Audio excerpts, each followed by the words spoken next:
बिस्मिल्लाहिर्रहमानिर्रहीम, अस्सलाम वालेकुम। हेडलाइंस आपने जानी, तफसीलात में मैं हूं मिर्ज़ा एहतेशामुल्लाह। सबसे पहले हम खबर शामिल करेंगे शहर कायद कराची से, जहां पर एक अहम फैसला लिया गया है। अब मर्द पुलिस एहलकार ख्वाजा सराओं को गिरफ्तार नहीं कर सकेंगे। ख्वाजा सराओं के तहफ़्फ़ुज़ हकूक़ एक्ट के रूल्स 2020 के तहत अब मर्द पुलिस एहलकार ख्वाजा सराओं को गिरफ्तार नहीं कर पाएंगे। ख्वाजा सराओं के तहफ़्फ़ुज़ हकूक़ एक्ट के रूल्स 2020 सिंध हाई कोर्ट में जमा करवा दिए गए हैं। वफाकी काबीना की मंजूरी के बाद वज़ारत इंसानी हकूक़ ने नोटिफिकेशन जारी कर दिया है।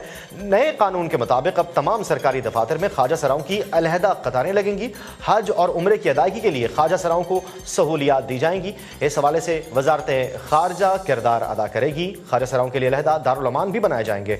हमारे नुमाइंदे नदीम शहजाद कराची से हमें अपडेट करेंगे इस अहम बिल के हवाले से। क्या तफसीलात हैं इस बिल के हवाले से नदीम?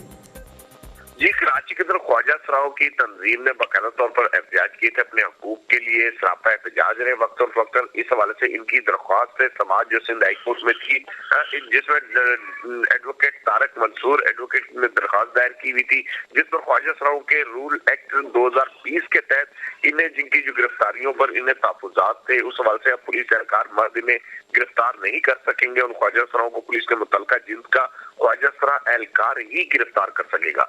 इसके साथ ही ख्वाजा सराओं के तहफ़्फ़ुज़ और हकूक़ के लिए मौसर कानून साजी की मंजूरी भी दी गई है। और वफाकी काबीना मंजूरी के बाद वजारत इंसानी हकूक़ के हवाले से पर ख्वाजा सराओं को महकमों में प्रोटोकॉल दिया जाएगा। नए कानून के मुताबिक अब तमाम सरकारी दफातर में ख्वाजा सराओं के लिए अलहदा कतारें लगेंगी और अलहदा बैठने का इंतजाम भी किया जाएगा। हज व उम्रे की अदायगी के लिए ख्वाजा सराओं को सहूलियात दी जाएंगी।